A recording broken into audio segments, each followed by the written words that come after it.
రకంగా జగన్మోహన్ రెడ్డి గారికి తెలిసే లేదంటే ఆయన ఇచ్చిన ట్రైనింగ్ ఇదంతా మారుతుందా వైసీపీ పందా అనుకోవాలా?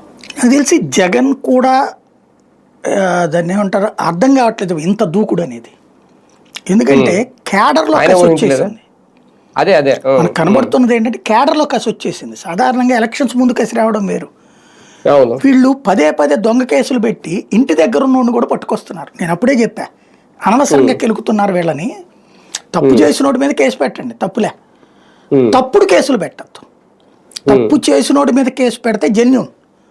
తప్పుడు కేసులు పెట్టినప్పుడు ఎట్లాగో మన మీద తప్పుడు కేసులు పెడతారు కదా, మనం అగ్రెసివ్గా వెళ్ళిపోదామనే ఆలోచన వస్తుంది కదా ఎవరికైనా సరే. ఎలాగూ జైలుకి వెళ్ళేటప్పుడు అప్పుడెప్పుడు ఎందుకు ఇప్పుడే పోదాం బాధ అనుకుంటున్నారు. జైళ్ళల్లో 300 మంది వైసీపీ వాళ్ళే ఉన్నారట.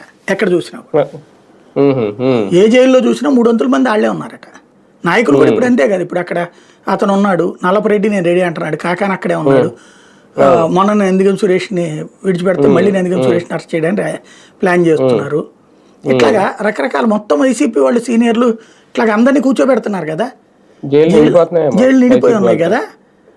2/3 వీళ్ళే ఉన్నారు అక్కడ.